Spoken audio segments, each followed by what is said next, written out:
Hola, hoy vamos a meternos de lleno con un concepto que, la verdad, está en todas partes, en el agua, en el aire e incluso en el mismísimo vacío del espacio. Vamos a hablar de la física de las ondas, un fenómeno que es fundamental para entender de todo, desde el sonido de nuestra música favorita hasta la luz que nos llega de las estrellas lejanas. Para empezar, pensemos en esto. ¿Qué conexión puede haber entre las onditas que se forman cuando tiramos una piedra a un lago, las vibraciones que viajan por el aire y se convierten en música, y la luz que viaja millones de kilómetros desde el Sol? A primera vista parece que nada, ¿verdad? Pues resulta que la respuesta es la clave de todo lo que vamos a explorar hoy. Y esa respuesta es que todas son ondas. Ok, vamos a desglosar esto. La definición fundamental de una onda es que es una forma de mover energía de un lugar a otro, pero, y esto es lo importante, sin mover materia. El ejemplo clásico es una ola en el mar. La energía de la ola se mueve y llega hasta la orilla, claro, pero el agua como tal solo sube y baja en su sitio. Es la energía la que viaja, no el agua. Un concepto simple, pero de verdad increíblemente poderoso. Bueno, para entender cualquier tipo de onda, no importa si es de sonido, de luz o de agua, necesitamos conocer sus partes fundamentales. Pensemos que este es nuestro kit de herramientas para poder analizarlas y ver cómo funcionan por dentro. Primero, la longitud de onda. Esto es súper sencillo. Es literalmente la distancia que hay entre la punta de una onda y la punta de la siguiente, de cresta a cresta.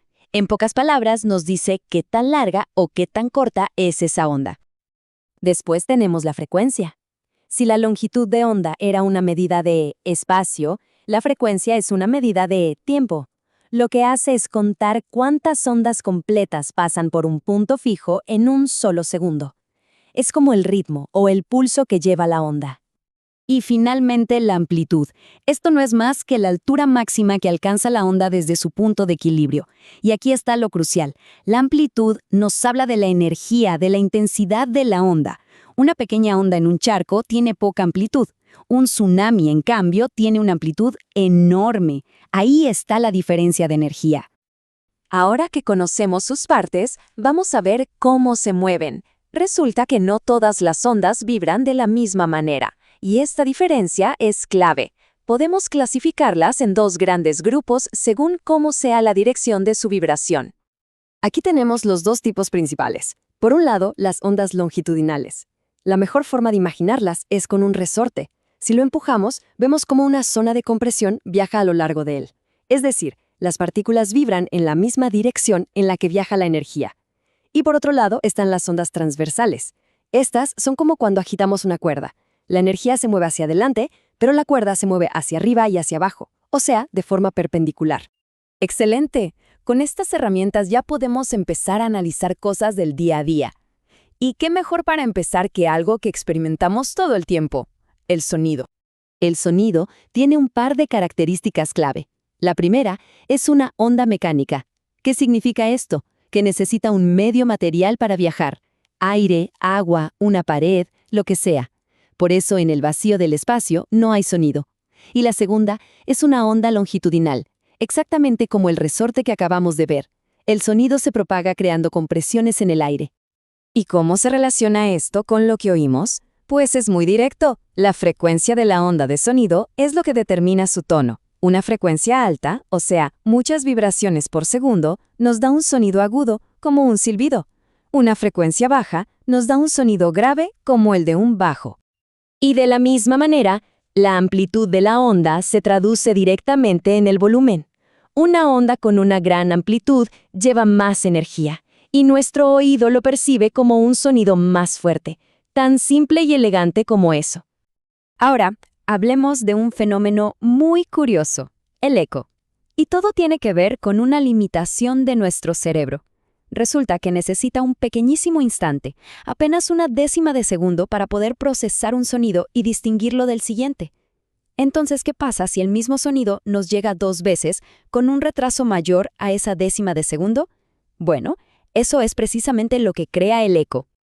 El eco no es más que una reflexión del sonido. Pensemos en los pasos. 1. Se emite una onda sonora, un grito, una palmada, lo que sea. 2. Esa onda viaja por el aire hasta que choca con un obstáculo, como una pared o una montaña. 3. La onda rebota en esa superficie, se refleja. Y 4. La onda reflejada viaja de regreso hasta que llega a nuestros oídos. Si todo ese viaje tardó lo suficiente, ¡voilá! Escuchamos un eco. Y aquí está el dato curioso. Como el sonido viaja a unos 340 metros por segundo en el aire, podemos calcular la distancia mínima para que haya eco. Para que el viaje de ida y vuelta dure esa famosa décima de segundo, la pared tiene que estar al menos a 17 metros de distancia. Si está más cerca, el sonido vuelve tan rápido que solo escuchamos una reverberación. Ok, ya vimos el sonido, una onda que necesita un medio para viajar. Pero, ¿qué hay de las ondas que pueden cruzar el vacío absoluto del espacio como la luz de las estrellas? Bueno, entremos ahora al fascinante mundo de la luz. A diferencia del sonido, la luz es una onda electromagnética. Esto quiere decir que no necesita de un medio para propagarse, por eso la luz del sol llega hasta nosotros. Además, es una onda transversal, como las olas en una cuerda. Y por supuesto, viaja a una velocidad increíble, la más rápida que conocemos en el universo. Y la luz tiene comportamientos fascinantes que definen cómo vemos el mundo. La vemos rebotar en los espejos. A eso se le llama reflexión. La vemos doblarse cuando pasa a través de un vaso de agua, distorsionando lo que hay adentro. Eso es la refracción. Y quizás lo más mágico de todo, la vemos descomponerse en todos los colores del arco iris cuando pasa por un prisma. Eso es la dispersión, y es la clave para entender lo que viene. Porque resulta que eso que llamamos luz visible, el arco iris, es solo una pequeñísima, una diminuta parte de toda la historia. Vamos a ver cómo esto se expande hacia un universo entero de ondas que son invisibles a nuestros ojos. La historia de este descubrimiento es increíble. Todo empezó con Newton y su prisma en 1665. Pero no fue hasta 1800 que William Herschel, mientras medía la temperatura de cada color del arco iris, puso por curiosidad su termómetro más allá del rojo, donde no se veía nada y la temperatura subió. Acababa de descubrir el infrarrojo. Solo un año después, Wilhelm Breeder notó que una reacción química ocurría más rápido más allá del violeta, y así descubrió la radiación ultravioleta. Entonces, el punto crucial aquí es que estas formas de radiación, las que vemos y las que no, son fundamentalmente lo mismo.